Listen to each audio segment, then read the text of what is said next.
Okay, sa puntong ito, maaari ko bang malaman kung handa na nga ba ang lahat sa ating mga participants bilang kumpirmasyon na kayo ay handa na? Maaari niyo ba akong bigyan ng reaksyon? Pakiclick naman po sa inyong screen ang palakpak, no? Palakpak na reaksyon. Kung kayo po ay handang-handa na. So makikita po namin yung mga reactions niyo diyan, no? Palakpak po, no? Bigyan niyo po kami ng palakpak na reaction, simbolo na kayo po ay handang-handa na makinig para sa ating unang plenaryo, no? Ayan, so palakpak naman po dyan, no? Ayun, maraming salamat po, no, sa inyong pakikilahok. Handa at nasasabik na nga po ang lahat, lalong-lalo na ako na makilala ang ating tagapagsalita ng plenaryo. Kaya hindi na natin ito patatagalin pa.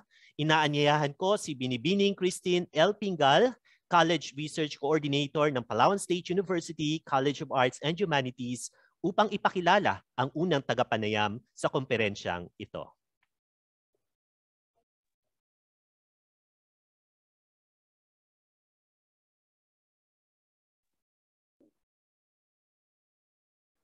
Maraming salamat. Magandang umaga sa ating lahat.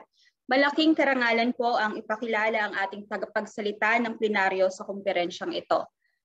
Siya ang pinaka-aktibong public historian sa telebisyon at cyberspace sa bansa, lalo na sa mga webinar na pangkasaysayan sa panahon ng pandemyang COVID-19. Siya ay nagtuturo ng asignaturang kasaysayan sa De La Salle University at Broadcast Communication sa University of the Philippines, Diliman. Nagtapos ng BA at MA History at kandidato o magtatapos na ng PhD sa Antropolohiya sa UP Diliman. Kasamang nagsulat ng aklat na Bonifacio, ang unang pangulo at ng bayaning biographies, Andres Bonifacio. Naglathala na rin siya ng iba't ibang artikulo sa mga journal na akademiko. Naging consultant ng History with Lord sa TV5 at ng mga teleseryeng Katipunan at Ilustrado sa GMA7. Dumikha ng Showtime television segment na pinapanood ngayon ng mga estudyante at guro sa buong Pilipinas. Nagsusulat din ng column sa The Manila Times tuwing Sabado. Sa ngalan ng Palawan State University at Polytechnic University of the Philippines, PSU Research Office, College of Arts and Humanities at College of Social Sciences and Development, isang mainit na pasasalamat at pagpapakilala sa ating ikalawang tagapagsalita ng plenaryo ngayong umaga, walang iba kundi si Professor Michael Charleston Xiao Chua.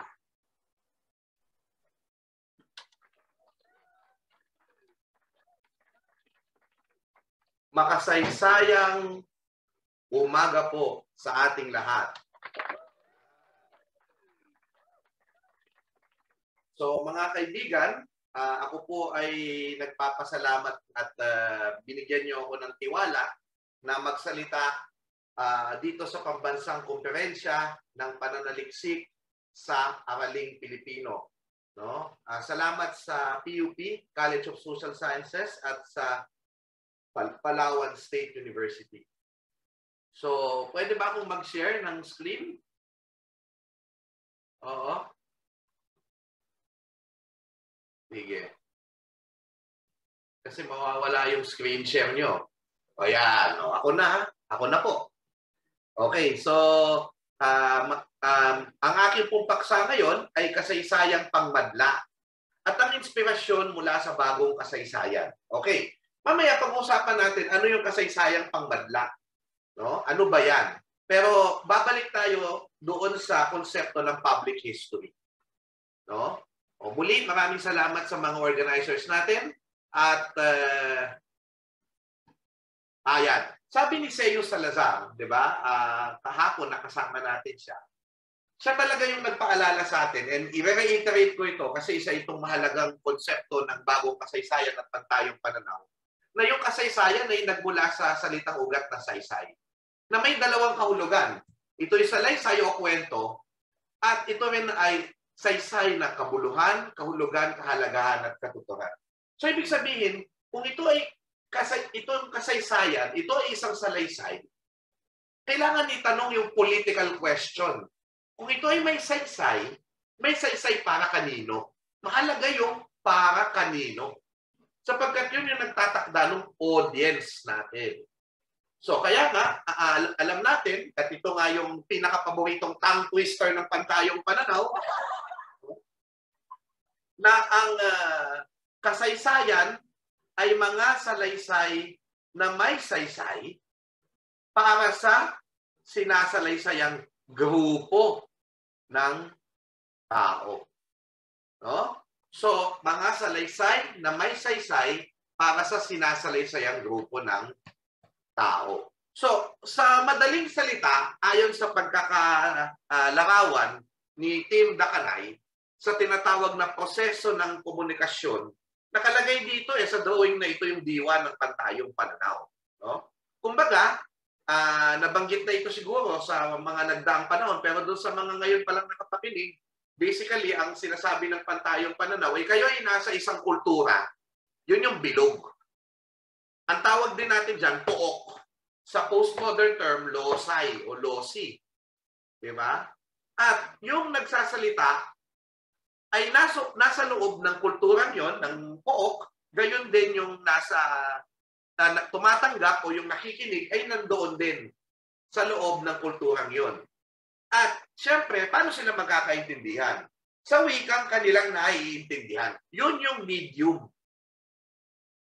Yun yung medium para makuha yung mensahe. Basically, yun lang naman ang ibig sabihin ng Pantayong Pananaw eh. Diba? Hindi ko alam kung bakit napakahirap sa mga kritiko ng Pantayong Pananaw na intindihin. Na mas maiintindihan ng isang tao ang isang bagay kung ito'y binabanggit sa wika at mga konsepto na kanilang naiintindihan. Gayon din, kapag nakita natin yung kasaysayan, mga salaysay na may saysay, di ba? Alam natin may kaibahan yan dun sa Western historiography na ang tuon ay sa mga dokumento na nasinulat ng mga makapangyarihan. Di ba? Yan naman yung sabi nga, yung bias ng tinatawag natin na Western historiography ay sa mga written records na ginawa ng mga edukado kasi sila naman nakapag-aral. Ngunit hindi binibitawan ng Pantayong Pananaw ang natutuhan nito mula sa kanluran na metodolohiya. Yun ang mahalagang kailangan nating maintindihan dito. Yung metodolohiya ng kasaysayan o ng pag-aaral ng history. No? At yung metodolohiya na yon, di ba, yung pagtingin kung primarya ba o sekundaryang batis ito, no? Kung ano ba yung wasto sa pamamagitan ng pagtingin ng kritikang panlabas at kritikang panloob. Pag pinagsama mo yan, yung ganyang metodo at yung diwa ng kasaysayan, mga salaysay na may saysay ng Pilipino, yan yung sinasabi natin na bagong kasaysayan. At bagong kasaysayan dahil may parang similar movement na new history sa West, no? Ito ay isang bagong kasaysayan sa Pilipinas sa wikang Filipino, no? So kung yung Pantayong Pananaw, para maintindihan natin, ay mula sa mga essays ni Seius Salazar, pwede natin itong mabasa. Yung bagong kasaysayan ay pwede nating maintindihan sa pamamagitan ng pagbasa nitong ang bagong kasaysayan sa wikang Filipino, kalikasan, kaparaanan at pagsasakasaysayan na sinulat ng aking tinitingalang historiador na si Atoy M. Navarro. So, yung na-meet ko si Sir Atoy noong 2001, dahil ang student number ko ay 01, for the very first time, ang pinapirma ko sa kanya ay yung monograph na ganyan ginawa, no? Yung bagong kasaysayan sa wikang Filipino. Well, may mga uri ng kasaysayan, ano? Kailangan nating maintindihan ito. Hindi ang pagsusulat ng kasaysayan ay may iba-ibang paraan, may iba-ibang pananaw, no? Siguro para sa paksa natin ito na public history, maaari nating uwiin ang kasaysayan sa thank you. Maaari nating uwiin ang kasaysayan sa dalawa. Una, ang akademikong kasaysayan, no? Ano ang akademikong kasaysayan? Ito ay ang pananaliksik ng mga historiador upang palalimin hindi lamang ang kaalaman, kundi ang mga teorya at mga konsepto na makatutulong sa pag-intindi ng kasalukuyan. So, tandaan natin, ang kaibahan ng work ng isang historian sa isang hindi historian na nagsasalita ukol sa nakaraan, ergo, antiquarian, no? Ay yung ating pagteorya.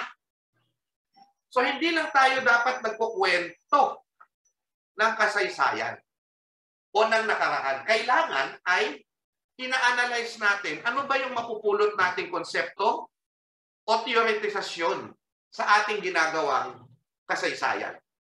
Kumbaga, nandun na yung saysay. Ano ba yung mapupulot natin dito?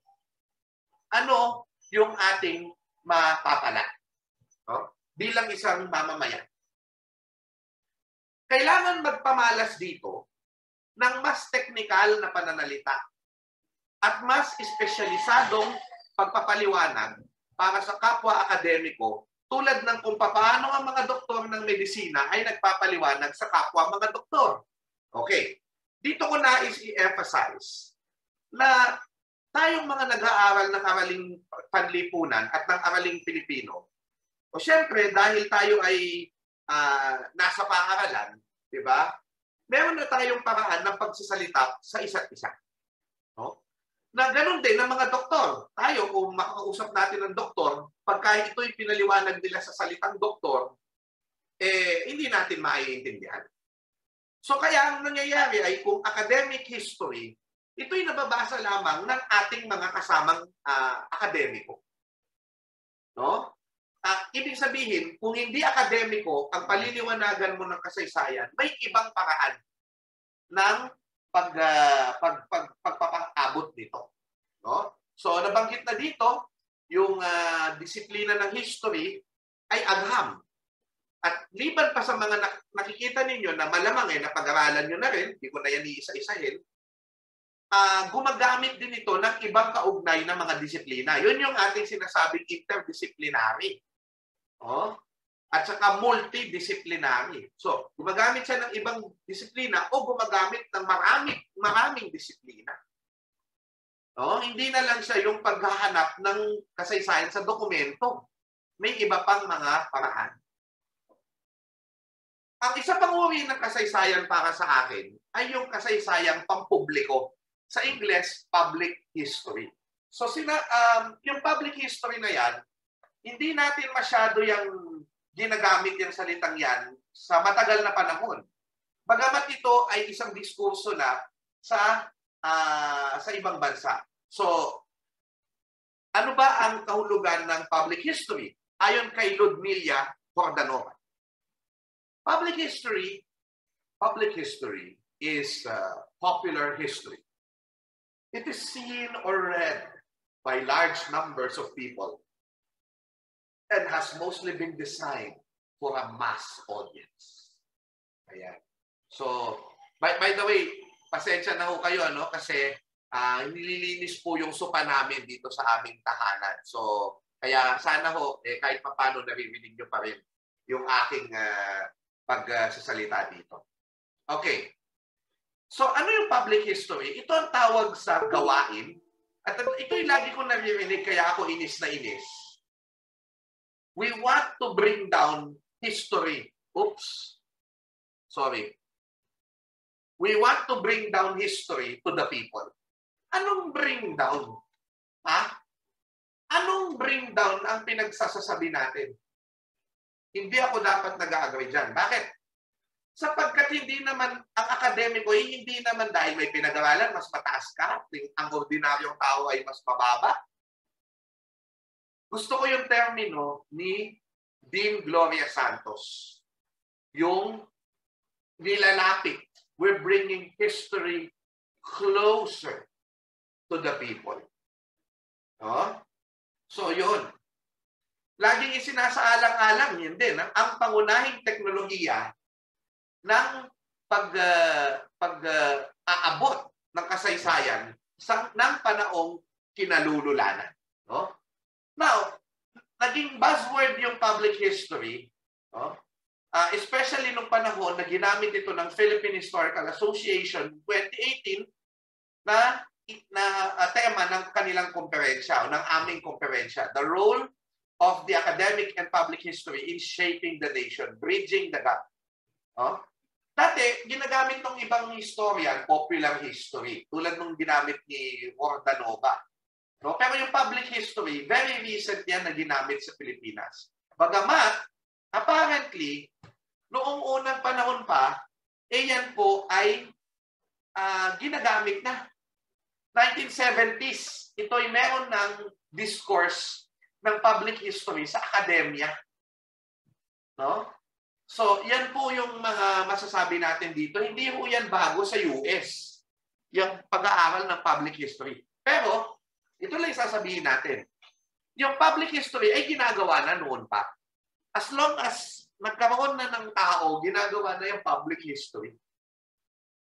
Diba? Pero hindi siya, ang tinitignan lang yun bilang isang pag-aaral ng kasaysayan, hindi bilang isang espesyal na gawain. Oo, so yun po yung makikita natin dito. Now, recently, around 2018 siguro ito, yes, no? 2018. Sinulat ko sa aking Manila Times column, ito yung pakahulugan ko sa public history. Okay? Public history is the practice of bringing history closer to the people. Therefore, it is a very broad field covering historytelling in the traditional media and the social media, in comic books and children's books, in the arts and cinema, in monuments and museums, in stamps, coinages, and paper money, and even in events. Simply put, it is the telling of history using public platforms and the most current technologies of a certain era. Paglabas ko po ng definition na ito, ako po ay tinira ng isang kolumnista. Oops, sorry. Ako po ay tinira ng isang kolumnista ng isang dyaryo. Oh? Sa Facebook lang naman, hindi niya isinulat. Pero sabi niya, kung gayon,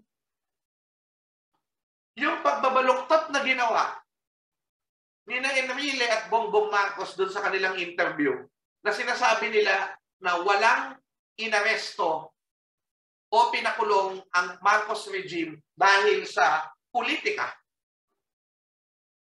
Kung lahat ng yan ay public history, ay pag lahat ng yan ay, pag yan ay ano, hindi daw niya matanggap na lahat ng ginagawa ay public history. Ha? Hindi niya matanggap na lahat ng ginagawa ay public history. Diba? Eh yung ginagawa ng mga vlogger, vlogger, huwag na lang tayo magbanggit ng pangalan. Paano? Yan ba ay kasaysayan? Yan ba ay public history? Eh kumbaga, public history pala, hindi pala maganda yan. Eh, kailangan natin liwanagin na sa definisyon, no, may mga definisyon ang public history. At may ilan ito. 4 yung main definition. Ayon kay John Tosh, first, public history is often treated as a catch-all category for all public forms of representation of the past in all media. It therefore covers historic objects and buildings and history as it is presented in print, including fiction, and on film, broadcasting, and the internet. Ludmila Jordanova succinctly defines this version of public history as all the means, deliberate and otherwise, through which those who are not professional historians acquire their senses of the past. Everything that becomes lodged in the popular mind is included, irrespective of its accuracy and regardless of who has fashioned it.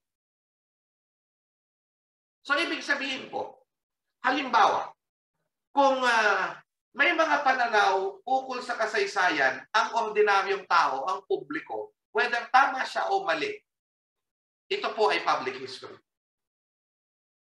So kahit po hindi siya talaga dumaan sa metodo, kung yan ang pananaw ng tao ukol sa past, yan ay history.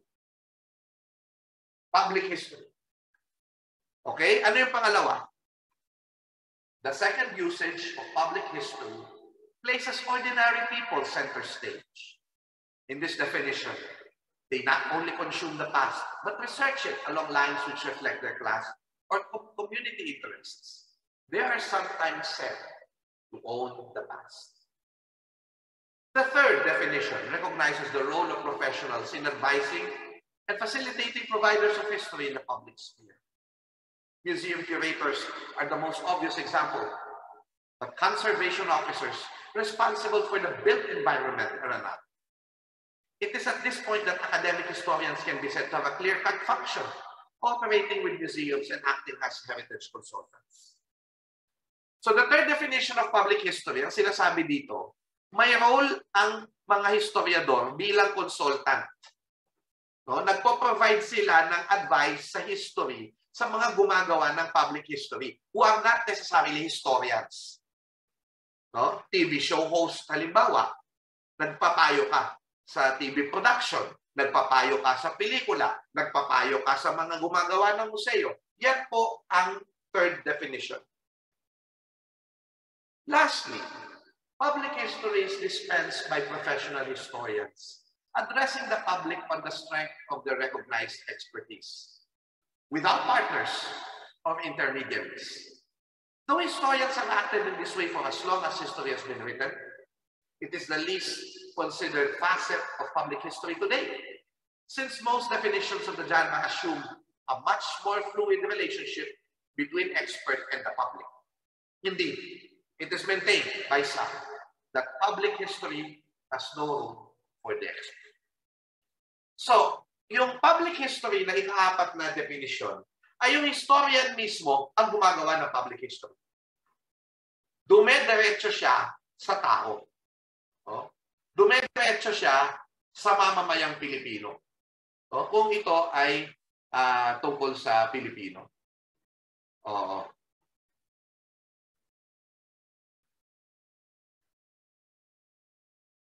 Sorry.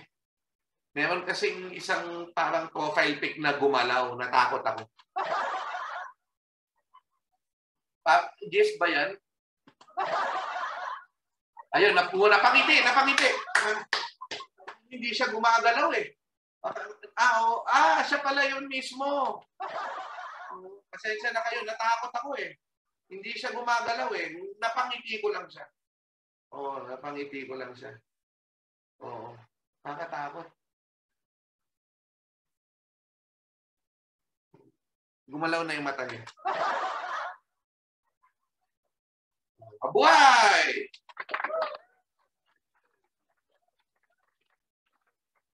Okay. Hindi talaga siya gumagalaw. Okay. So, ngayon, yun ang problema ngayon.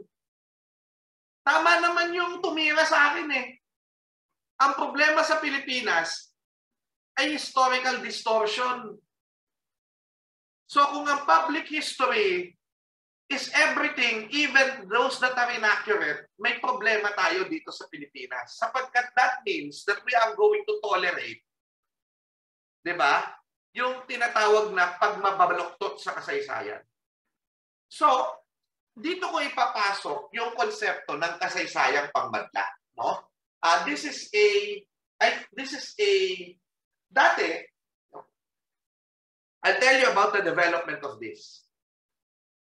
Dati, parang ang gusto ko lang ay ito yung maging translation ng public history sa wikang Filipino.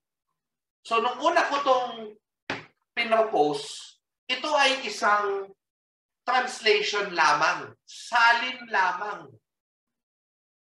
Okay? Bakit pangmadla? Kasaysayang pangmadla. Sabi nga ni Sir Atoy Navarro, bakit hindi kasaysayang bayan o public history din yun? Ang bayan ng public mo. Kasi ginagamit na yung kasaysayang bayan, sabi niya. So, ginamit ko yung pangmadla. Bakit? Kasi yung pangmadlang komunikasyon ay ginagamit. O pangmadlang komunikasyon ay ginagamit. No? Sa wika, no? And then, of course, yung WhatsApp madlang people. Ayan. No? So, from mass communication na nakalagay pang madlang komunikasyon, ginagamit yan sa formal na wika. Gayon din, ginagamit din siya ng mga ng bayan. Kasi yung WhatsApp madlang people, di ba? Ulitin natin. What's up, madlang people? Yeah. Ayos. Anyway, so yun, yun ang ating makikita dito. Now, eventually, habang sinusulat ko yung papel ukol sa kasaysayan ng public history sa Pilipinas, kasi ito, una ko itong binanggit itong kasaysayang pangmadla, itong public history ng public history pala sa Pilipinas. Una ko itong sinulat para sa international conference ukol sa wikang Pilipino. No? Na ni National Artist Virgilio Almario. Pero eventually, sinalin ko nga siya as kasaysayang pangmadla. Pero nung nag-usap kami ni Sir Atoy Navarro, noong October 16, 2019, ito si Sir Atoy talaga, masahan mo talaga to pag nagpapanday ka ng ideya. Sabi niya sa akin, kung gayon, ang definition ng public history, kailangan ay bago pala yan, na-establish ko with Vanny Biernas, na aking kaibigan, na dapat yung kasaysayang pangmadla ay hindi lang sa salin ng public history, kundi sa ating espesyal na kaso, may tuon doon sa tinatawag natin na i-emphasize na may metodo ang kasaysayan. Anong ibig sabihin yan? Ang kasaysayang pangmadla ay hindi pagpapabobo o dumbing down of history. Ano ang gagawin? Kahit na ikaw ay gumagawa ng public history, sa kasaysayang pangmadla, kailangan sundin mo pa rin yung metodo. Not necessarily yung footnoting, pero yung kapag ikaw ay may isusulat, maganda i-check mo pa din sa mga sources. Kailangan meron pa rin pagtingin kung wasto ang impormasyon. So yun yung karagdagan ni Vanny Biernas. Doon sa konsepto ko ng kasaysayang pangmadla. No? Pero eventually, na-realize ko, mas maganda yung sinabi ni Sir Atoy. Eventually. At ano yun? Kailangan ito, ang kasaysayang pangmadla, dapat i-emphasize yung wikang Filipino. Wikang Filipino. Yes po. Opo. Bakit po? At nung araw na yan, sinabi niya sa akin na dapat yung kasaysayang pangmadla ay sa wikang Filipino. So yun, sinunod ko po yun. Kasi tulad din ng kaibahan ng local history sa kasaysayang pampuok. Yan. O kasaysayang lokal sa kasaysayang pampuok. Yun yung mga produkto ng pantayong pananaw. So may pantayong pananaw ka at bagong kasaysayan. Pero iba-iba na yan. May mga sanga-sanga na yan. Ano yung ibang sanga? Sa pag-aaral ng divinity, merong mabathala. Hindi yung si Seo Salazar yun, yung mabathalang aralin. Divinity. O sa theology, sa teolohiyang Pilipino, mabathala. Ano pa? Yun, yung kasaysayang pampuok. Iba yan sa kasaysayang lokal. Iba yan. Area studies. Iba ang araling kabanwahan. At ang tuon lahat yan, yung wikang Filipino at yung perspektibo. Yung perspektibo. Ha? Naintindihan natin, yung perspektibo.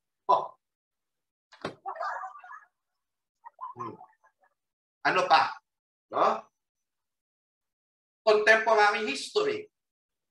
Pinanday namin ni Seo Salazar, humingi ako ng tulong kay Atoy Navarro. Ganon din. Contemporary history, kapanahong kasaysayan. So, itong kasaysayang pangmadla ngayon, na vision, hiraya natin, na dapat dumami yung public history sa wikang Filipino, ergo, kasaysayang pangmadla, yan ang vision natin, ay inspirado talaga ng pantayong pananaw. Nagkaroon na siya ng elemento ng bagong kasaysayan. At hindi ba? Yan naman ang gusto natin. Yan ang gusto natin sa pantayong pananaw. Pero dahil akademiko yung nagsimula ng pantayong pananaw, mga akademiko, kailangan ito'y may abot sa bayan sa pamamagitan ng kasaysayang pangmadla. Kasi siyempre, yung mga ordinaryong aling bebang, hindi naman nila maiintindihan yung o mababasa yung mga sinulat ni Seo Salazar. Dahil ito nga ay may akademikong wika. So anong gagawin? Si Xiao Chua ngayon ang magdadala ng kahulugan ng kasaysayan ng pantayong pananaw sa telebisyon, sa mga bata, sa bayan. Yun po ang role ng kasaysayang pangmadla. Okay po? So, by the way, gusto ko pong tanungin ng organizers natin, ilang minuto pa ho? Kasi nag-start po tayo po ng late. Ano po? Bigyan niyo ako ng chat dito kung ilang minuto pa ako. Hello, good morning, sir. Ako. Until 10:45 po kayo. Talaga? Pati na yung open forum, di ba? Hindi naman siguro ako aabot ng ganun, no?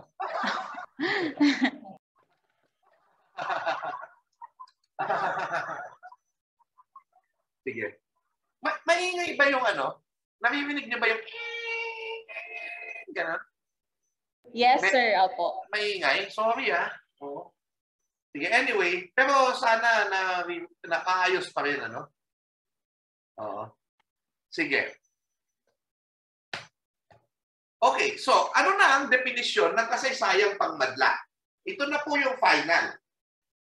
Ang kasaysayang pangmadla ay mga salaysay na may saysay ukol sa nakaraan para sa mas pangkalahatang madla na isinasalaysay gamit ang wikang naiintindihan ng lahat at isinasaalang-alang ang kawastuhan ng datos at mga ebidensya. So yun na po ang kumbaga ating definisyon kung ano ang kasaysayang pangmadla. So, tignan natin.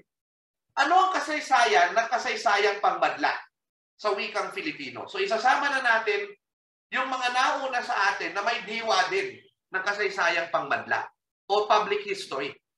Pero ginawa nila ito sa wikang Filipino sa panahong kolonyal. At kahit sa panahon na hindi kolonyal, pero kolonyal pa rin ang pag-iisip ng mga tao na ginagamit pa rin predominantly ang wikang Ingles. O, sige. So, ang public history talaga sa Pilipinas ay sinimulan ng mga Pilipino sa panahon ng propaganda movement. No? Kasi meron ng public history na ginawa ng mga Espanyol tulad ni Jose Felipe del Pan, halimbawa, nagsusulat sa mga diaryo tungkol sa kultura at kasaysayan. Pero ang mga Lodi at mga Petmalu, no, na nagsimula ng public history sa Pilipinas ay itong mga taong ito. Ayan, nasa t-shirt ko ho. Kung sana nakikita. Mariano Ponce, ayan, Jose Rizal, Marcelo del Pilar.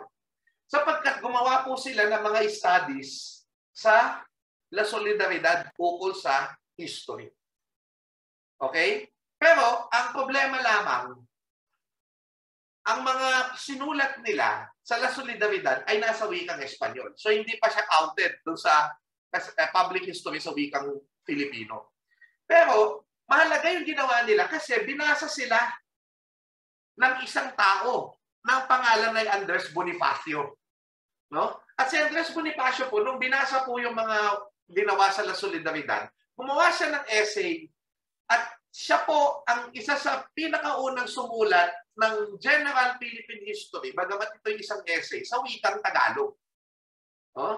At ito po yung ang dapat mabatid ng mga Tagalog na siyang nagpaalab ng puso ng mga mapanghimagsik. Okay? So napakaganda po. No? Pagkatapos ng revolusyon at ng digmaan, dahil sa pagnanais na ikwento o i-memorialize, alalahanin, gunitain, ang isang napakahalagang yugto na nangyari sa ating bayan, ay maraming mga nag-ipon ng mga kasaysayan. Now, they're not necessarily historians, pero mahalaga yung kanilang ginawa sapagkat inipon nila yung mga kwento ng mga nabubuhay na mga saksi ng kasaysayan. Isa na dyan si Hermenegildo Cruz para sa Kartilyang Makabayan at si Antonio K. Abad no, na isa sa halimbawa, maraming sinulat si Antonio Abad, meron tungkol kay Macario Sakay, meron tungkol sa paghuli kay Emilio Aguinaldo, nasa wikang Tagalog. Nasa wikang Tagalog. Ang mahiwagang pagkamatay ni General Antonio Luna, ni Antonio K. Abad. Ngayon, sa mga historians, ganito, si Epifanio de los Santos, napakahalaga ng kanyang mga sinulat. Subalit, datapwat, ngunit, ito ay nasa wikang Spanish. Ang mga sinulat ni Epifanio de los Santos, also known as EDSA, ay nasa Spanish. Pero, ito na naman, ang mahalaga kay Don Panyong, inipon niya yung mga dokumento ng Katipunan. At dahil inipon niya yung mga sinulat ni Emilio Jacinto, yung mga sulat ni Andres Bonifacio, at mga dokumentong Katipunan, no? Yung kanyang pagmamahal sa kasaysayan, naipasa niya sa kanyang anak na si Jose P. Santos. At si Jose P. Santos, ito ay key sa kasaysayang pangmadla sa Pilipinas. Bakit? Siya po ang, kumbaga, ginawa niyang Tagalog, yung researches ng kanyang tatay, adding his own. Kaya nagkaroon ng mga biografiya tungkol kay Andres Bonifacio sa wikang Tagalog. Kay Emilio Jacinto sa wikang Tagalog. No? So tulad nito, gumawa siya ng isang sulatin ukol sa isang local hero namin sa Tarlac, si General Francisco S. Macabulos, ang unang bayani ng Tarlac.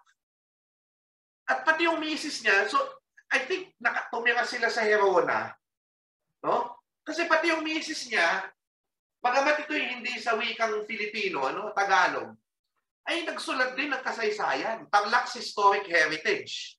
No? Now ito, sa wikang Filipino, Artemio Ricarte, inilabas niya mula sa Japan noong 1927 ang kanyang memoir ng himagsikan, no? Himagsikan ng mga Pilipino laban sa Kastila. In English, The Memoirs of Artemio Ricarte. No? At ito pa yung matindi. Hindi ito nagamit ng maraming historian, pero napakaganda. No?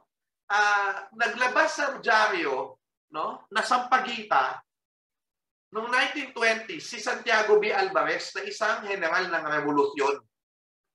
At sa wikang Tagalog ay sinalaysay ang pinakakomprehensibong tala ukol sa revolusyon na sinulat ng isang general.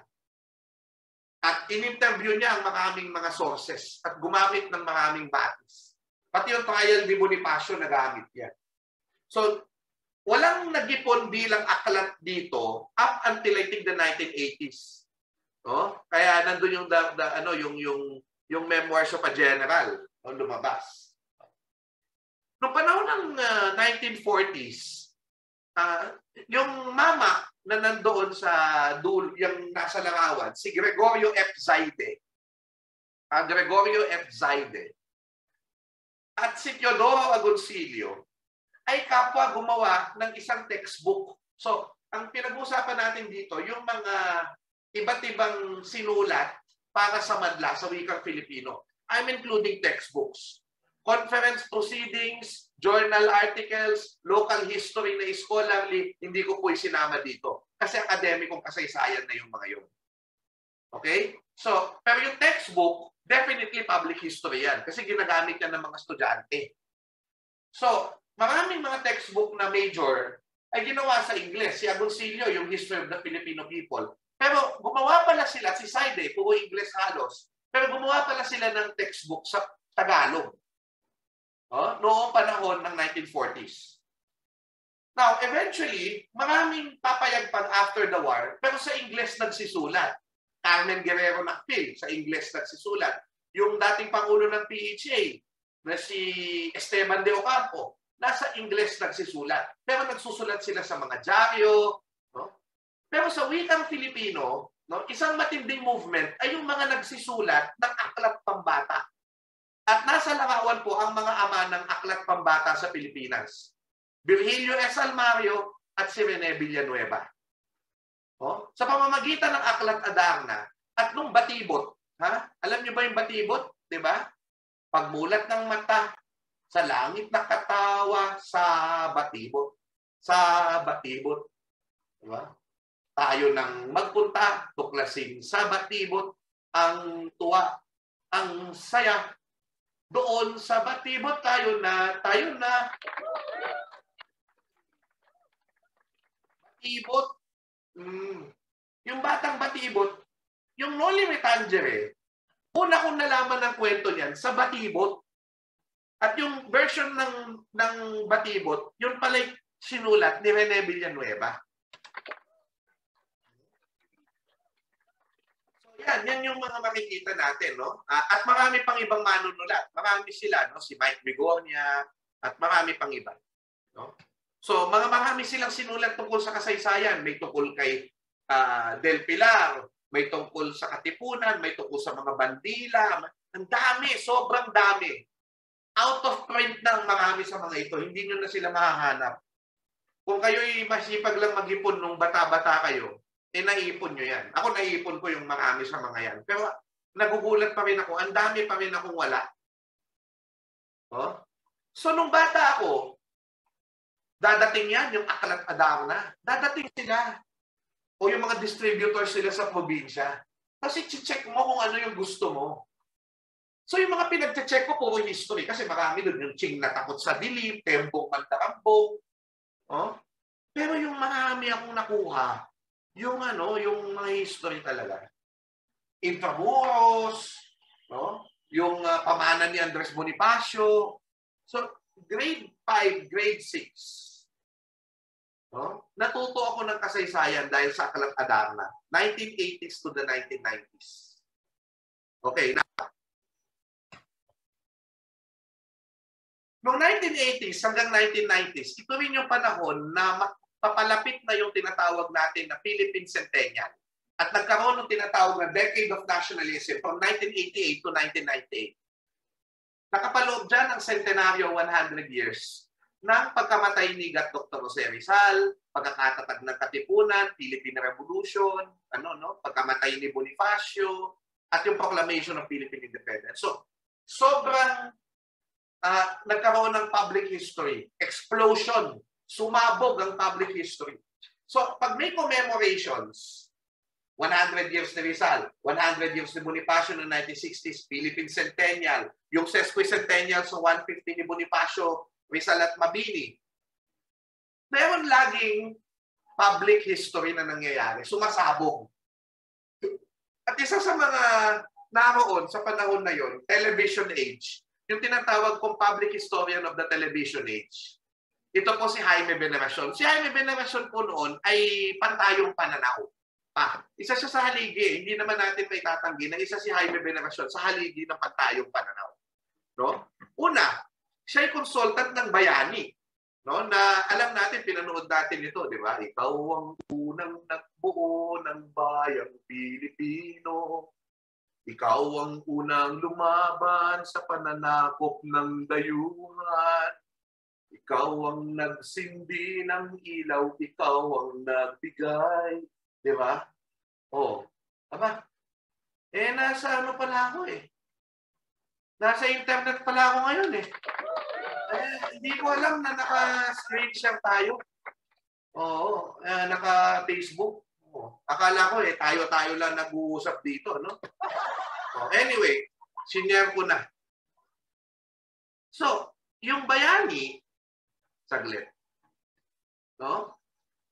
Alam nyo, nung ako ay bata, talagang yung bayani talaga yung isa sa mga pinanood ko na nahilig ako sa history. Talagang tumatak yan, yung Gardo Versosa na Diego Silang, binaril siya dun sa Casa Real, ano? Casa Real, Casa Manila, di ba? Di ba? Yung mga gano'n, no, na hindi malilimutan, Eric Quezon bilang Jose Rizal, no? Na tinanong daw si Jaime Veneracion ng isang bata, kaliwete pala si Rizal. No? Hindi naman kaliwete si Rizal. Yun pala si Eric Quezon, kaliwete. No? So, pero may napapansin ng mga bata yun. So, yun yung mga bagay na maganda sa bayani noon. No? Si Julio Diaz bilang si Andres Bonifacio. Yun yung pinakaunang episode. Julio Diaz. So, yung una nilang lolo doon, si Rolando Tino. Pero eventually, namatay si Rolando Tino kaya napalitan siya. So anyway, Si Jaime Veneracion, nung mga panahon din yun, sumusulat siya ng column sa isang Tagalog newspaper. At marami sa mga column niya ay naipon sa 2 libro, yung libro niya ukol sa Espanya at itong Bulacan ng mga Bayani. No? Mga sanaysay tungkol sa revolusyon ng 1896 at digmaang Pilipino-Amerikano ng 1899. Kung may matinding public historian, isa si Jaime Veneracion doon. Si Nilo Ocampo, halimbawa, sumulat din sila doon sa Diaryo Pilipino na tinatawag natin ng mga features ukol sa kasaysayan. Mga historiador ito ng pantayong pananaw. At gayon din, pasensya na kayo, may presyo. Binili ko sa online seller yan. May yung Filmag, Filipino Magazine, ni Virgilio Almario, kung di ako nagkakamali. Ito po ay nasa wikang Filipino. At isa sa mga artikulo dyan na nagsisumulat dyan, si Atoy M. Navarro, yung batang Atoy M. Navarro, ay gumawa ng review ukol sa aklat ni Glenn May. Lumabas siya sa Filmag. So kasaysayan na dinadala sa bayan, sa madla. At syempre, sa mga textbook ng panahon ngayon, nandyan yung Agos ng Dugong Kayumanggi. Napakalaki ng impact niyan sa aming mga history majors, ni Jaime Veneracion. At eventually, of course, yung mga bahagi ng bagong kasaysayan at pantayong pananaw, susulat sila magiging bahagi sila ng mga textbook tulad ng Kasaysayang Bayan, 10 aralin sa kasaysayang Pilipino na available po sa Shopee, Shopee, free shipping, At gayon din, yung mga aklat ng bagong kasaysayan pala, at karamihan sa kanila yung mga akademikong publikasyon, kaya hindi ko sila sinama dito, ay mabibili sa Facebook ng bagong kasaysayan. So, gayon din, yung mahalaga din na textbook, isa sa pinakamagandang textbook sa wikang Filipino, Kasaysayan ng Pilipinas at mga institusyong Filipino, ni Eden Gripaldo, Rowena Arboquiren, Evelyn Miranda, Ricardo Jose, Violeta S. Ignacio, Dante L. Ambrosio, PB Zoe Maria Sanchez, Daniel Talde, Henry Puntecha, Dwight Diestro, Bernard, Leo M. Carganilla at Roberto C. Mata. Ayun po. Sa panahon din ng sentenaryo ng Pilipinas, lumabas ang maraming dokumentaryo at pelikula sa wikang Tagalog o wikang Filipino. Isa na dyan yung ginawa ng Bookmark Inc. na tinatawag natin, yung at Ateneo Department of History, yung Jose Rizal, ang buhay ng isang bayani. Yan po yung napanood ko noong 1996, mga kaibigan, noong 1996. And then, sumunod dyan, napanood ko rin yung Batas Militar. 1997 naman yun. Gayon din, yung Rizal sa Dapitan, Jose Rizal ni Marilu Abaya, Bayaning Third World. So yung mga ganyang mga palabas, ay talagang matindi. Noong panahon na yun ay napapanood pa. Okay. Eventually, of course, sa dekada natin, 2010s, ay lalabas yung mga pelikulang General Luna. Yan, Kasaysayang Pangmadlayan. Diba? At isa ako sa mga nag-promote, at hindi ako consultant, pero isa ako sa nag-promote at eventually nagpaliwanag ng mga konteksto nito sa iba-ibang paaralan sa Pilipinas. Yung General Luna, and then of course, yung Goyo, ang Batang General. Naging bahagi tayo niyan ng pag-uusap sa direktor, yung sa konteksto nito sa mga paaralan, sa media, na interview po tayo. Isa po sa mga proyekto na ako ay naging consultant kasama si Lars Raymond Dubaldo ay ang Seryeng Katipunan.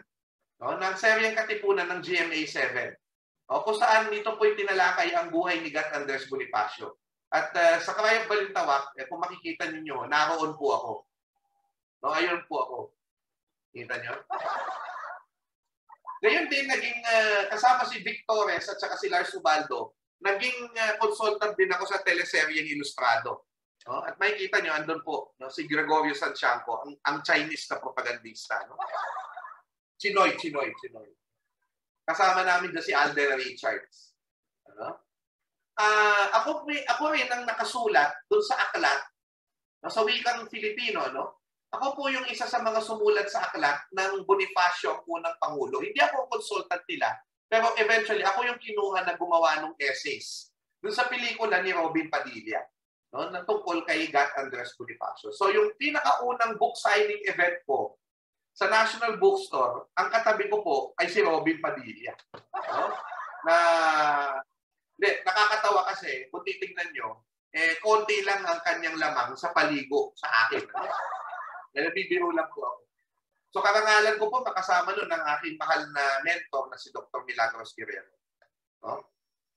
Eventually, sumulat ako ng isang documentary sa wikang Filipino tungkol kay Andres Bonifacio. At ito po ay official documentary ng National Historical Commission of the Philippines. No? Andres Bonifacio, May Pag-asa, ang bantayog, no? Ni Andres Bonifacio.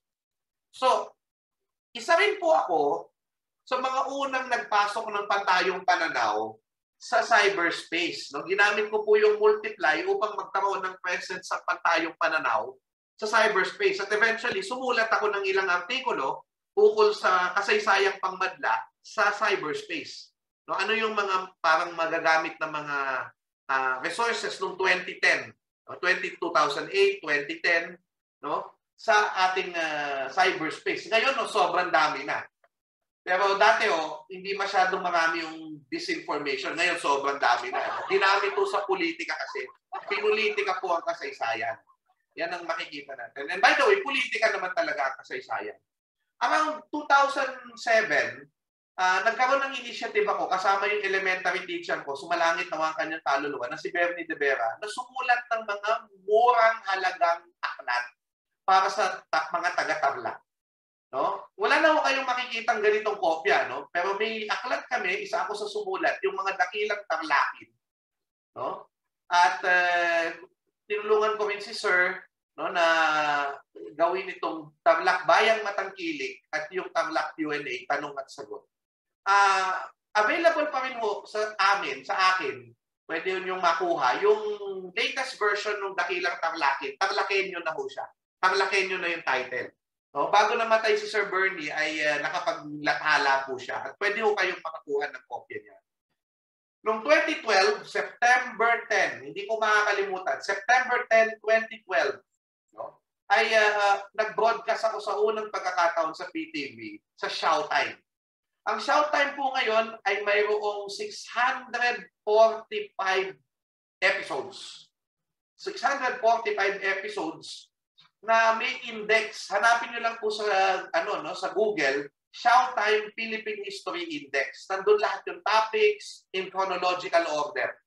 Ito po yung ginagamit ngayon, awa ng Panginoong Diyos. I think this is my greatest, so far, ito yung greatest legacy ko na makikita ko. Kumbaga, may naiwan na ako sa ating bayan sapagkat ginagamit po ng mga public school teachers and students and even the private schools na pantulong sa discussion. So ako, magdi-discuss ako in 3 minutes ng basics ng isang historical issue. Tapos yung teacher po, pwede nang magpalalim. Ganon yung naging use ng Showtime sa maraming mga guro. No? In fact, naging meme nga ako nung nakaraan. Naging meme ako. No? And then, of course, 2012 yun. 2013, dahil habang nagiinuman kami, no? Ako hindi ako umiinom, sito lang ininom ko, no? Habang nagiinuman kami ni Lord de Vera, ay nabuo namin yung History with Lord. No? Chismis noon, kasaysayan ngayon. Na mas, kumbaga, mas fun ang approach sa kasaysayan. Na talagang pinanood siya ng madla, kumbaga. No? Maraming nag-enjoy. Awa ng Diyos, sa awa ng Diyos. Ako po yung historical consultant nila. So, hindi ako host.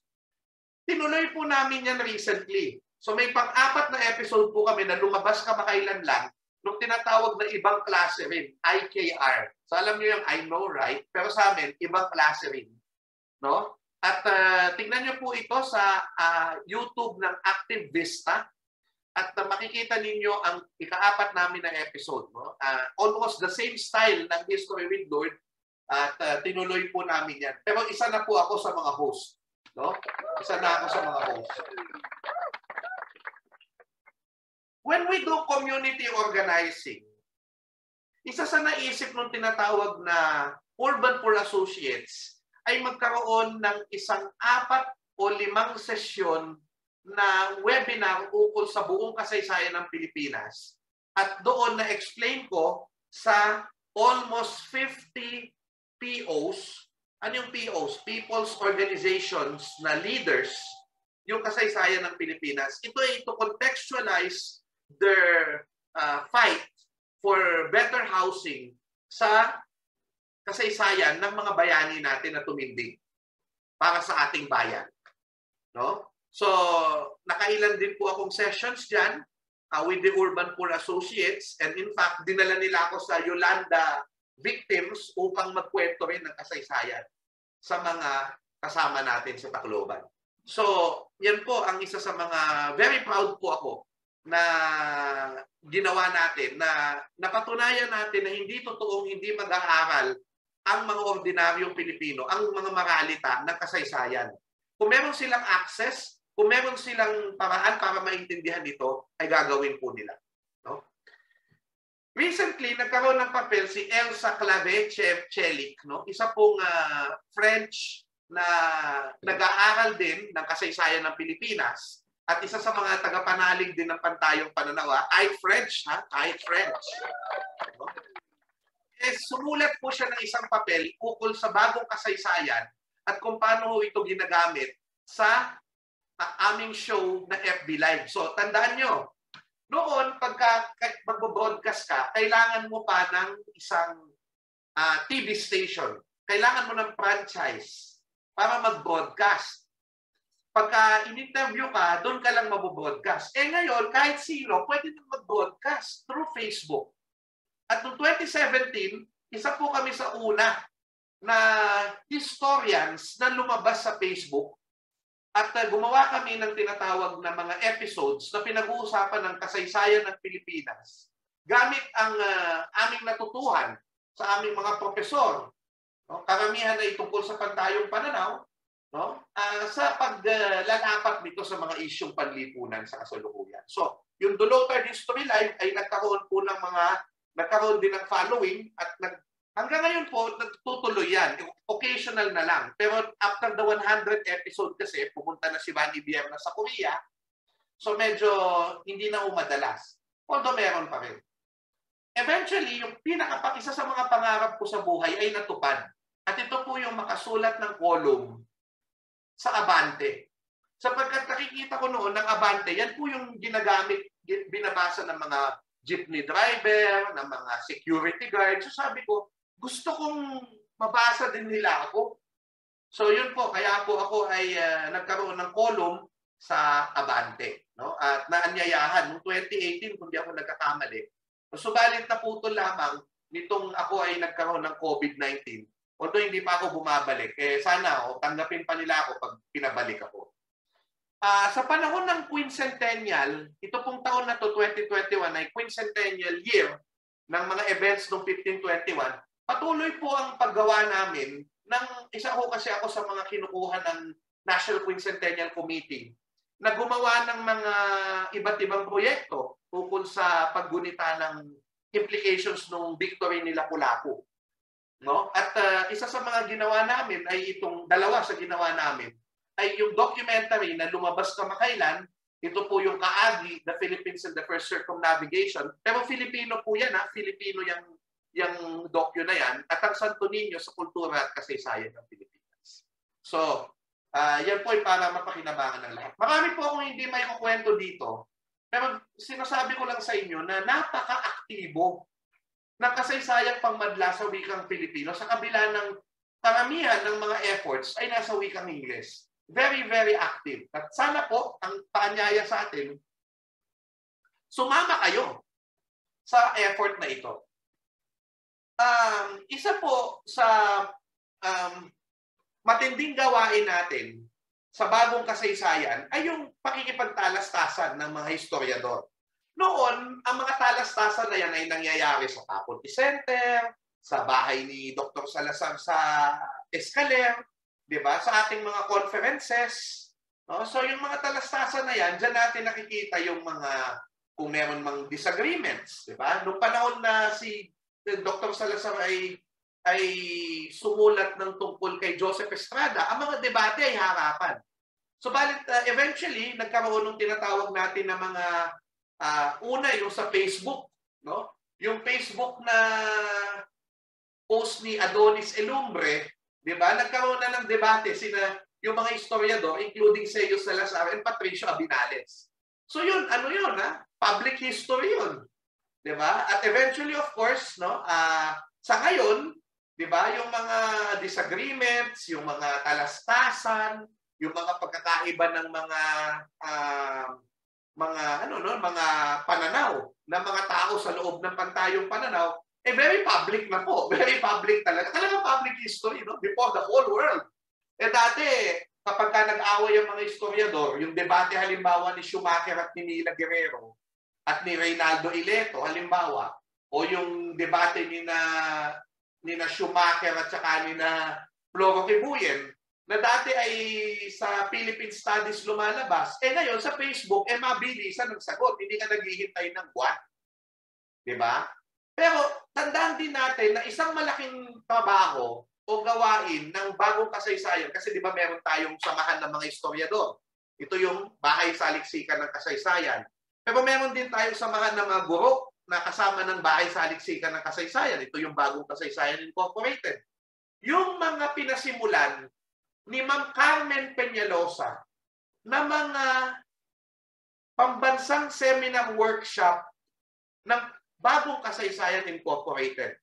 Yun, napakahalaga pong papel sa kasaysayang pangmadla niyan.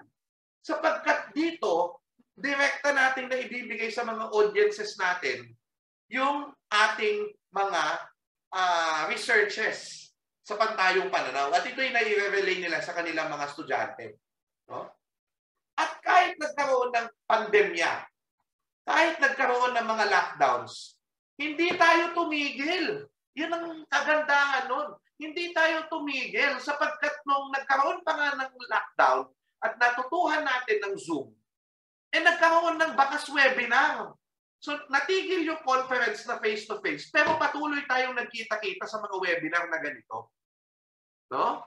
At itong presentasyon na ito, una kong binahagi sa tagpong iyon. No? At ito na nga ho, no? Modesty aside, mas active pa ho ako ngayon kaysa noong hindi pa tayo nag-lockdown. Oh? Mas marami akong talks at mas maraming talks na mas napanood ako ng maraming tao kaysa noong umiikot ako sa buong Pilipinas at tinaanyayahan na magsalita. Oh? Ngayon, libo-libo ang ating audience. Oh? Gayon din, meron akong program sa Bibal Group, hindi ko nalagayan ng poster dito, no? Yung Kasaysayan Kay Saya, every 2 Tuesdays. Oh? At marami yun, ang mga teachers na nanonood doon, meron akong guest, tapos we talk about an issue in history. So, kahit yung recently na naging talakayan tungkol sa pantayong pananaw at paninindigang politikal, ay ano yun, Zoom event yun. No? So, ang mga pumunta doon, hindi lang yung mga historian, hindi lang yung mga akademiko, may mga nurse na pumunta doon, may mga hindi, yung mga idolo lang nila yung historian, ay tumungo doon at kasama sila sa mga nakipagtalastasan. So, ito yung maganda po sa kasaysayang pangmadla na ginagawa ng bagong kasaysayan. Simple-simple lang eh. Simple-simple. No? Sinasama natin ang bayan sa talastasan. Sinasama natin ang madla sa talastasan. No? Pero pinapaalala natin ang metodo. Ang metodo. Pinapaalala natin ang wika. Ang wika. Bilang pagtatapos, nais ko pong basahin sa inyo ang isang ginawa namin ng aming mga kaibigan at estudyante, ang kartilya ng kasaysayang pangmadla. Nais ko pong basahin sa inyo ang kartilya ng kasaysayang pangmadla bilang paalala, ano ba ang papel ng mga taong nais ipaabot, ilapit ang kasaysayan ng bayan sa karaniwang Pilipino. Number 1, igalang mo ang bayan. Palibasa sila iyong kapwa. Mambabasa, manonood, tagapakinig. Igalang mo ang kanilang kakayahang umunawa at huwag mo silang insultuhin. Huwag mo rin silang pagsamantalahan. Isaalang-alang mo ang kanilang interes at kapakanan. Sila ang bida. Gawin ang iyong salaysay sa wikang simple at madaling maintindihan. Sikaping maabot ang pinakamaraming uri ng mamamayan. Kung magamit man ng jargon o technical na pananalita, ipaliwanag ito ng malinaw. Tumbukin agad ang punto at huwag magpasikot-sikot. Number 3, gumamit ng teknolohiya ng nawirayan upang ilapit ang kasaysayan sa bayan. Gumamit ng akmang media na madaling maabot at kukuha sa atensyon ng batla. Number 4, gumamit ng malikhaing pamamaraan sa pagsasalaysay ng saysay. Number 5, sikaping sumunod sa historical na metodo ng pagkilati sa batis upang mausisa ang pinagmulan ng saysay at maabot ang pinakamalapit na katotohanan. Number 6, sikapin ang gagawing salaysay ay mapagbuli. Kung saan ang salaysay ay maaaring magbigay ng iba pang mga tanong o mga aral ukol sa buhay at sa bayan. At nang magkaroon ng mga makatwirang pasya tungo sa kaginhawaan ng lahat. Number 7, sikaping magkwento rin, hindi lamang ukol sa politikal na kasaysayan, kundi maging sa mga buhay-buhay at pag-unlad ng mga bagay-bagay. Number 8, maging parehas. Mayroon ka mang opinyon ukol sa isang taksa, sikaping isalaysay sa bawat panig. Ito ay tunay na pagpapakita ng kabutihang loob. Pang-siyam, maging mapagbigay. Ituring mong ang kasaysayang pangmadla ay gawaing bayanihan sa pagitan ng mga mananalaysay sa isa't isa at ng mga mananalaysay sa bayan na pinaglilingkuran nito. Number 10, huwag kalilimutan ng saysay. Ipakita lagi kung ano ang kahulugan, kapuluhan, katuturan at kahalagahan ng iyong sinasalaysay. Number 11, ituring mo ang pagsasagawa ng kasaysayang pangmadla ay isang malaking karangalan at tunay na paglilingkod sa inang bayan. Sapagkat ang banal na layunin nito ay ang pagpapalaya ng kaisipan, pagbubuo ng bansa, at ang pagtatanghal ng sambayanan. Number 12, at sa maraming pagkakataon, lagyan ng saya ang saysay.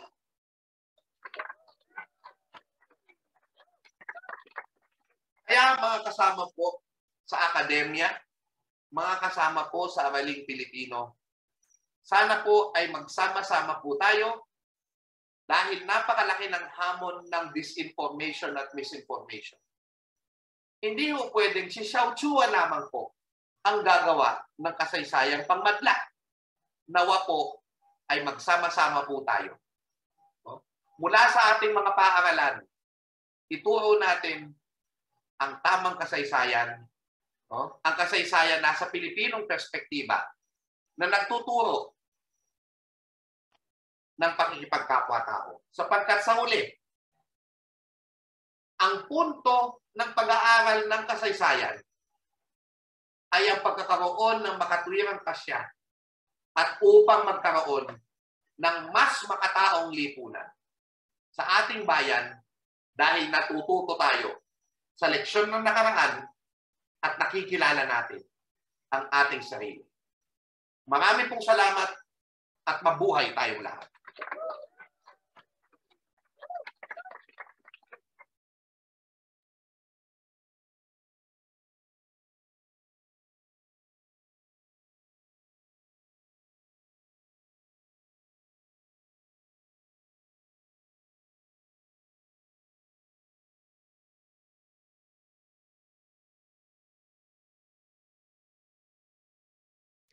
Okay, maraming salamat po, Professor Xiao Chua, sa inyong napapanahon na pagbabahagi. Marami po akong natutunan pero baka kulangin po tayo sa oras. Kaya may 2 puntos po ako na gustong ibahagi. Una, ang public history is bringing history closer to the people. Ito talaga yung inspirado ng pantayong pananaw. Ikalawa, ang kasaysayang pangmadla ay mga salaysay na may saysay, ukol sa nakaraan para sa mas pangkalahatang madla na isinasalaysay gamit ang wikang naiintindihan ng lahat at isinasaalang-alang ang kawastuhan ng datos at mga ebidensya. So yan po yung dalawang puntos na nakuha ko po sa discussion ni Professor Xiao Chua. Again, maraming salamat po, Professor Xiao Chua. Kung sakaling kayo po ay may mga katanungan na nais maiparating kay Professor Chua, mangyari lamang po na puntahan ang link na ibinigay sa atin ng ating host. Babasahin ko po iyon, yung mga tanong mamaya sa malayang talakayan. Sa ngayon, inaanyayahan ko muna si Ginoong Arnel Paulino, isa po siyang estudyante ng kursong BA Philippine Studies, Palawan State University, para ilahad ang kanyang synthesis.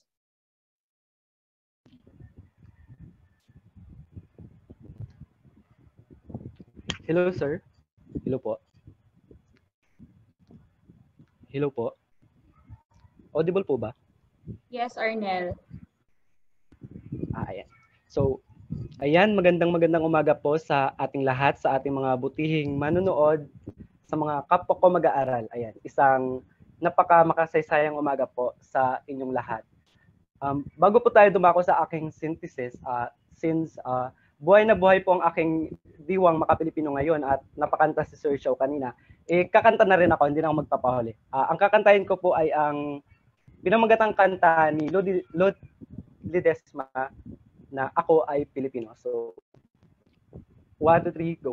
Ako ay Pilipino, taas noo kahit kanino. Ako ay Pilipino, ang Pilipino ay ako. So ayan, pasensya po, hindi po kagandahan ng aking boses. Ayan, dahil buhay na buhay ang aking diwang makapilipino. Ayan, akin pong inulit, isang makasaysayang umaga po sa ating lahat. Bago po ako dumako sa aking synthesis, gusto ko lamang po ipagbigay alam, especially po sa mga kapwa ko mag-aaral, na si Prof. Xiao ay mayroong YouTube channel. Ayan. Hindi ko po minamarket yung kanyang YouTube channel, pero labis pa ako naniniwala na hindi lang dito sa araw na to, hindi lang sa diskusyong ito sa itinalakay niya matatapos ang ating kaalaman. Mas mapapalawak pa natin ang ating mga kaalaman pagdating sa kasaysayan. Sadyang makaalam po ang mga bidyong naka-upload sa kanyang YouTube channel. So, ayun lamang po. Subscribe po natin. So, yan, pag hindi nyo sinubscribe, hindi nyo kilala si Prof. Xiao, hindi kayo nag-aaral ng EP, Araling Panlipunan. Yun lamang po.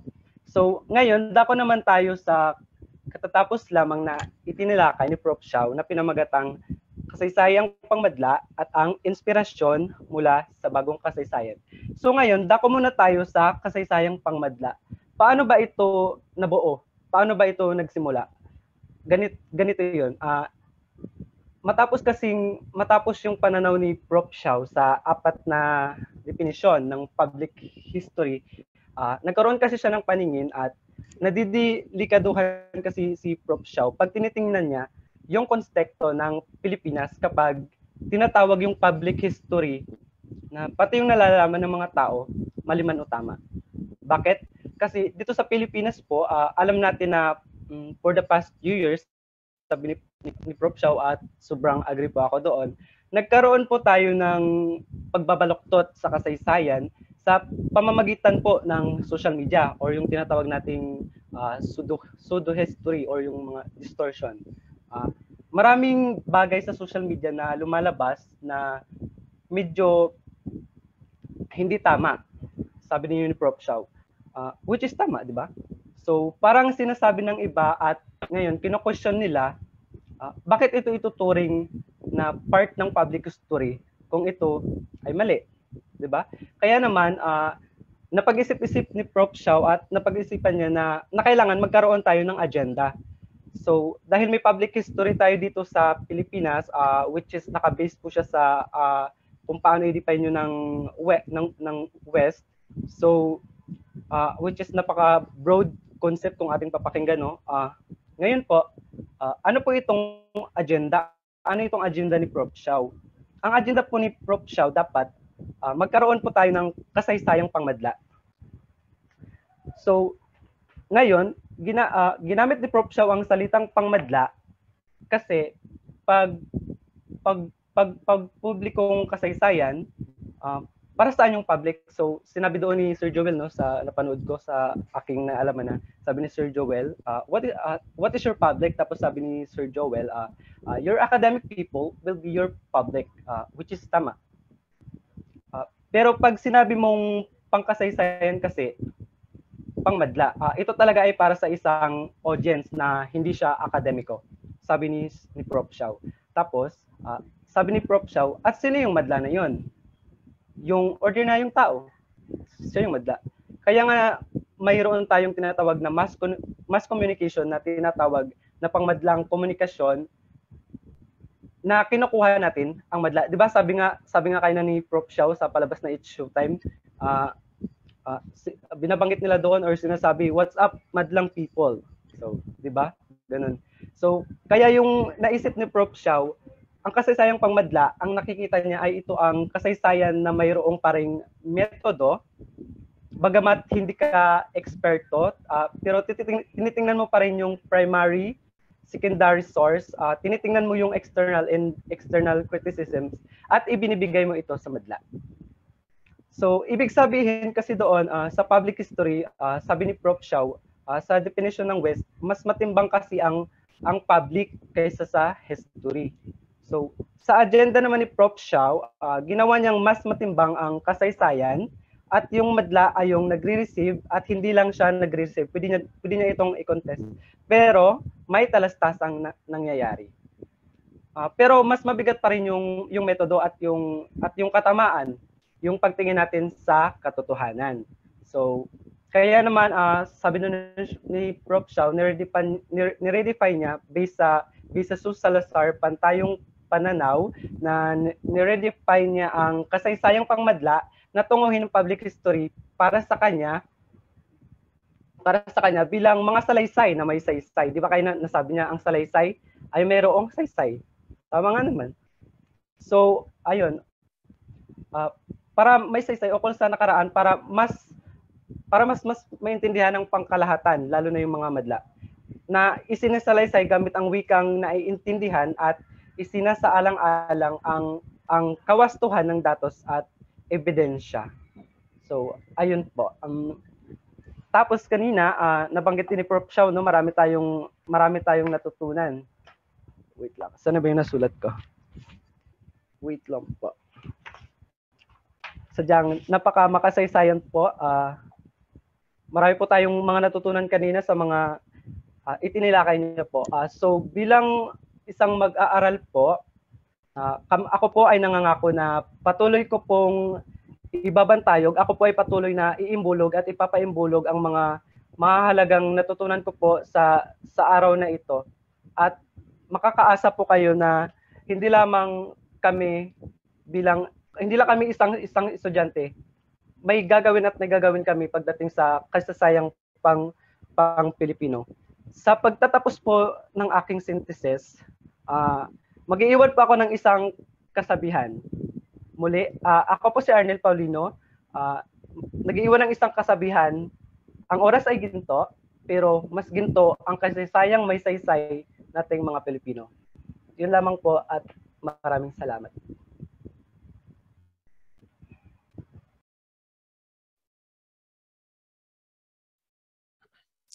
Okay, maraming salamat Ginoong Paulino sa pagbabahagi ng mahahalagang bagay na iyong natutunan mula sa presentasyon ni Professor Xiao Chua.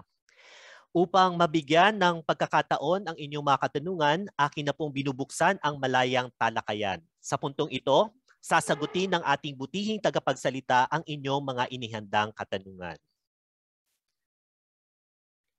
Professor Xiao, ito po yung unang question. Unang katanungan, kung tama po ang pagkakaintindi ko, Ang public history po ba ay maituturing na double-edged sword kung saan maaari itong maging solusyon o sanhi ng historical distortion na nangyayari sa bansa? Definitely. Kaya nga kaya nga ang nangyayari, lalo na doon sa broad definition of the West, no? Na nung una hindi naman 'to masyadong problema kasi lahat tayo ay malay na lahat ng pagkukwento ng kasaysayan ay may politika. Totoo naman 'yun Pero at yung disinformation nangyayari na 'yan matagal na. Hindi lang naman 'yan ngayon, 'di ba? Iba-iba lang yung paraan ng pagsasabi ng pag-mythologize, disinformation, misinformation. So, 'yan yung isang bahagi ng kasaysayan pangmadla na in a way gusto natin na i-enhance na kung ang tao kasi ganito 'yan Hindi natin matuturo sa tao ang lahat. Hindi natin maiaabot sa tao ang lahat. Pero paano kung sa ating pagsasaysay ng kasaysayang pangmadla, sa ating pagsasaysay, nakakakuha ang mamamayan ng paraan para matutuhan yung metodo natin. Di ba? So, mahalaga yun. Kasi sa ngayon, marami tayong tagasunod sa FB na hindi naman historian, pero nagkakaroon sila ng sense kung ano ang tama at mali. Yun yung una kong gustong i-address. No? So, ibig sabihin, hindi ito yung spoon feeding. Hindi ito yung konsepto ko ng spoon feeding. Chris, ako ay gumigising araw-araw. Iniisip ko, anong babasahin ko para yung isusulat kong column mamaya ay tama? Diba? Yung sasabihin ko sa webinar na ito, anong babasahin ko? Paano ko masisiguraduhin na lahat ng sasabihin ko sa webinar na ito, sa abot ng aking makakaya ay wasto? Diba? So, yun yung isang nakikita ko na gawain ng guro ng Araling Panlipunan. Gawain nyo, gawain ko, gawain natin lahat. Pero, ang problema ay ganito. May mga tao na ang iniisip nila pagising sa umaga, paano ko gagamitin ang kasaysayan sa politika? At ito ay gagamitin, no? Kasi okay lang gamitin ang kasaysayan sa politika. Wala namang problema doon Pero paano ito i-distort? In such a way that it insults the intelligence of your audience. Chris, mga guro, ako, tayo, kahit wala tayong pera, kahit wala tayong kapangyarihan, we respect our students. We respect our audience. That's why binibigay natin sa kanila kung ano ang deserve nila. At they deserve the best. Yung makasaysayan at magandang salaysay na magagawa natin. At ang kalaban natin ay makapangyarihan. Yun yung problema dyan. Pangalawang punto, sa pagharap sa disinformation, hindi sapat na sagutin lang kung tama o mali ang disinformasyon. Tinuruan tayong lahat ni Zeus Salazar ng tungkol sa pagbasa ng mga alamat. Ang alamat ay hindi totoo. Pero bakit siya may saysay? Di ba? So kailangan natin maintindihan, bakit kaya may saysay sa maraming tao ang Talyano Gold para ito ay kanilang ipangalan? Hindi sapat na sasagutin lamang natin na tama o mali ang Talyano Gold. Kailangan natin maintindihan ang psikolohiya ng tao, bakit sila naniniwala dito. Hindi upang sila insultuhin, ngunit upang tugunan kung bakit nila naiisip ang mga bagay na ito. Diba? So yun po ang sinasabi natin, hindi sapat na tayo ay sasagot lamang kung tama o mali. Kailangan naiintindihan natin ang saysay sa mga tao ng mga mito na ito upang masagot natin ng tamang naratibo. Hindi lang sagot ng mali yan, mali ka, mali yan, kundi kailangan bigay natin ng tamang naratibo na siyang babaligtad ng kanilang mga paniniwala. O kung hindi man, sana ang bawat salaysay na ating sinasabi ay mapagkaisa natin ng bayan, hindi tayo sumasama sa pagkakawatak-watak ng bayan. At kapag ka tayo ay umunlad dahil sa mga naratibo ng kasaysayan na nagkakaisa sa atin, di ba? Ito, pangarap ito.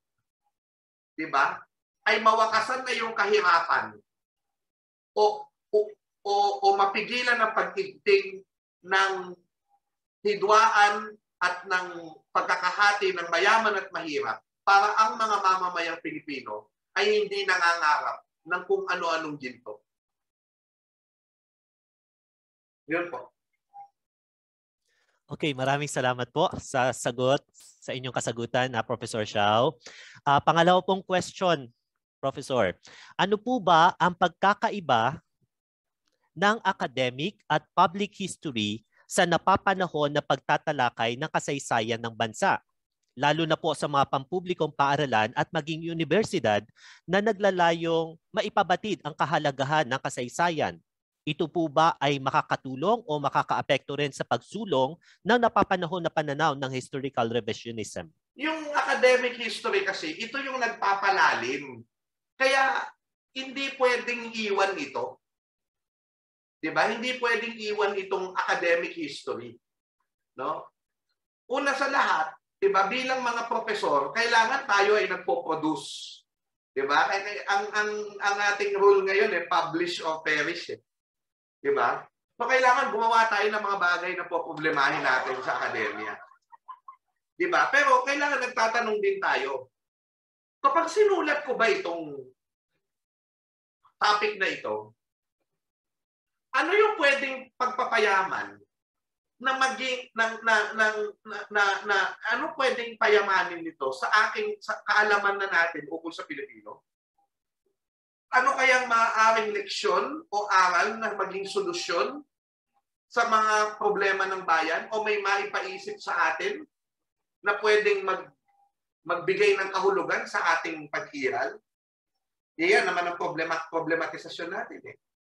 Diba? So, ang kailangan tinitignan ng isang akademiko, hindi lang siya nagsusulat para sa nakaraan. Sinabi yan ng Italianong si Benedetto Croce. All history is contemporary history. Ibig sabihin, ang ating lente sa pagtingin sa nakaraan ay sa pangangailangan ng kasalukuyan. Diba? So, hindi ka lang basta-basta gagawa ng topic na kailangan, ang tanong mo lagi, ano ang saysay niyan sa tao? Bakit magiging interesado ang tao dyan?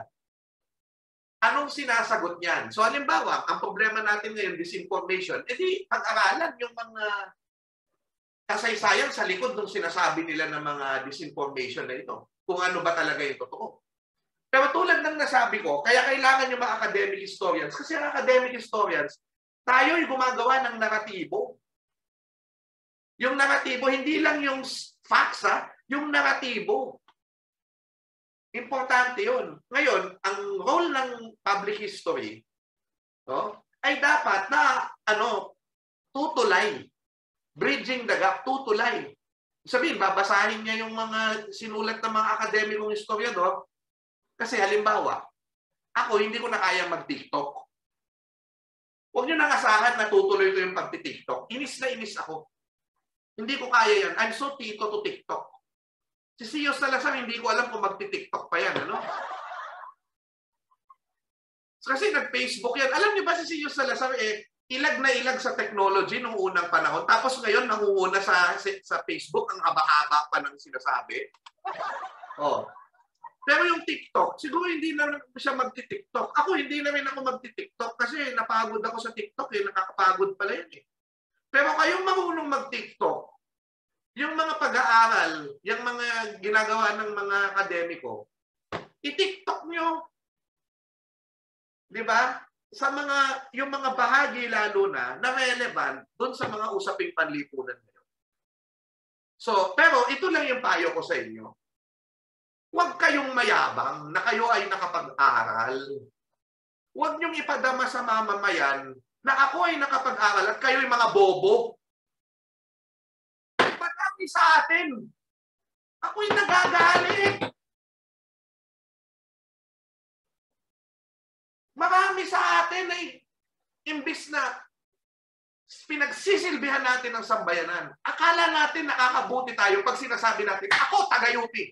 Ikaw, saan ka nag-aral? Mag-aral ka muna ng 4 na taon bago mo ako kausapin tungkol sa kasaysayan. Anong kayabangan yan? Gumising kayo sa katotohanan, pagsilbihan niyo ang mamamayan. Patawarin niyo po ako. Pero ito na yung paraan na maabot ko ang mga kapwa ko guro. Tayo'y binigyan ng pagkakataon na magkaroon ng isang edukasyon. Huwag tayong sumama sa paghihiwalay ng bayan. Samahan natin ang bayan dahil yan ang tinuro sa atin ni Seyos Salazar. Okay, maraming salamat po. Sa pangalawang question, Professor Xiao. Proceed po tayo sa third question. Sir Xiao, paano po ba makakatulong ang konsepto ng pantayong pananaw at kasaysayang pangmadla sa pagwawasto ng mga kamalian o mga issue na may kinalaman sa historical distortion o historical revisionism? Maraming salamat po. Ulit po yung tanong at ako ay naiyak. Okay. Sir Xiao, paano raw po makakatulong ang konsepto ng pantayong pananaw at kasaysayang pangmadla sa pagwawasto ng mga kamalian o mga issue na may kinalaman sa historical distortion o historical revisionism? Yung effectivity ng pagbibigay natin ng message sa mga tao tungkol sa historical distortion, minsan ay hindi, kasi ganito yan eh. Pwedeng tama ang sinasabi mo, pero ganun na yung tao sa'yo. Bakit? Kasi the way you say it, ang yabang-yabang mo. The way you say it, pinapagalitan mo ang tao. Alam niyo, pinakamaganda na insight ng pantayong pananaw, una, ang pantayong pananaw at psikolohiyang Pilipino, pakikipagkapwa-tao. Gusto mong pakinggan ang bayan at gusto mong pakinggan ka ng bayan, makipagkapwa-tao ka. Huwag mong sabihin, ako profesor, mag-aral ka muna ng 4 na taon bago ka makipagdebate sa akin sa kasaysayan. Anong kaululan yun? Tinuturo sa atin sa pantayong pananaw, tayo po ay magtalastasan. At ang talastasan ay nagmumula sa pakikipagkapwa-tao. Diba? Kausapin mo puso sa puso ang isang tao. Damhin mo, intindihin mo, bakit siya makamarkos? Bakit siya naniniwala sa Talyano Gold? Baka kapag naintindihan mo yon, doon mo maipasok sa kanyang diskurso kung bakit kailangang tignan niyang muli yung kanyang mga paniniwala. Diba? Sa tunay na talastasang bayan, kasi, Dr. Salazar, alam ko nakikinig ka ngayon, ito yung pangarap mo eh. Ang kasaysayang pangmadla, ang pangarap natin. Yung talastasang bayan, hindi lang tayo sa pantayong pananaw ang nag-uusap.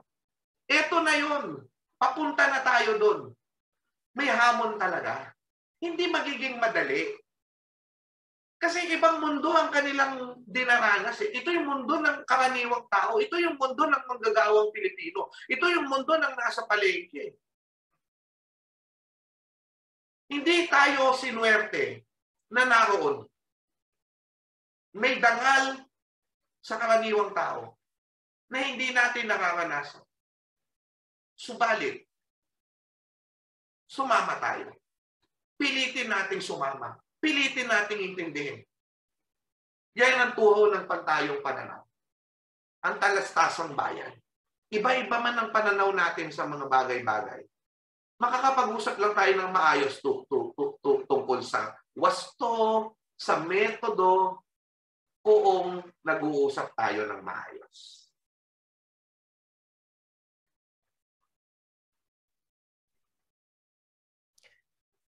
Okay, lubos po ako nagpapasalamat. So yun po, Professor Xiao, yung mga 3 katanungan base po sa mga participants natin. Wow. Lubos po ako nagpapasalamat sa mga nagbahagi ng kanilang mga katanungan. Dumako naman po tayo sa paggawad ng sertipiko, ipinagkakaloob kay Professor Michael Charleston Xiao Chua.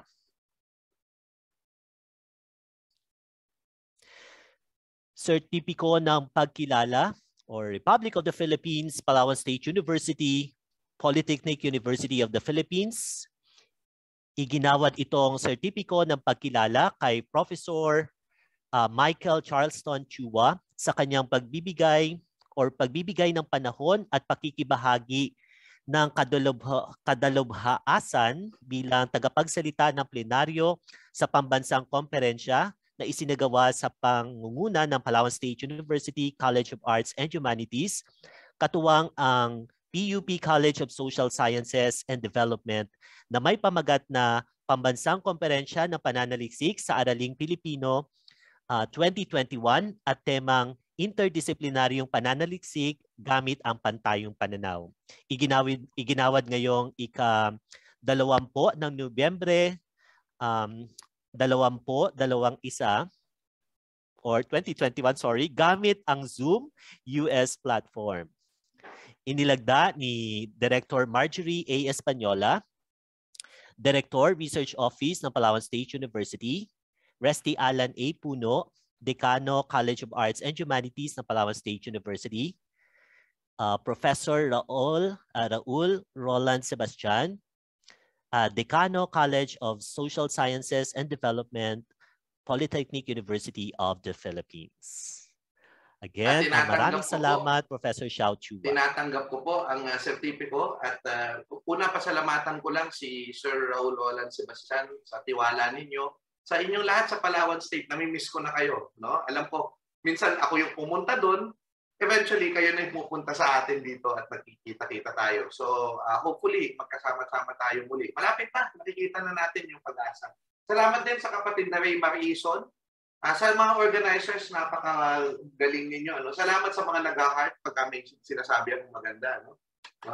At salamat din sa iba pang mga na nag-comment sa ating FB. No? Si Noela Orozco din ng DepEd, Noela May, hello po. No? Salamat sa lahat.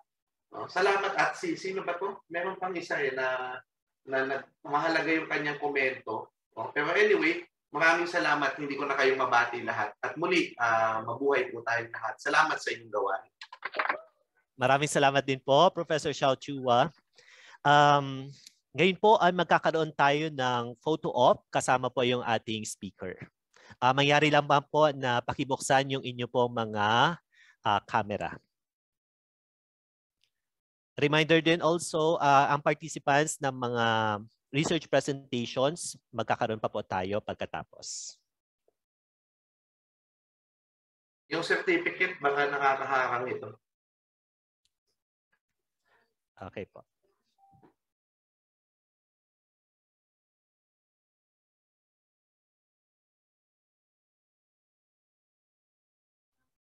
Okay, photo off na po tayo. 1, 2, 3.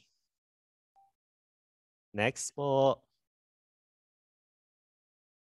Okay, 1, 2, 3.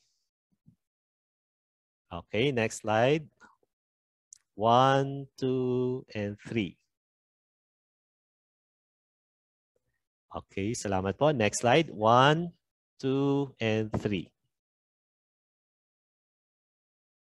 Thank you. Next slide po. 1, 2, and 3.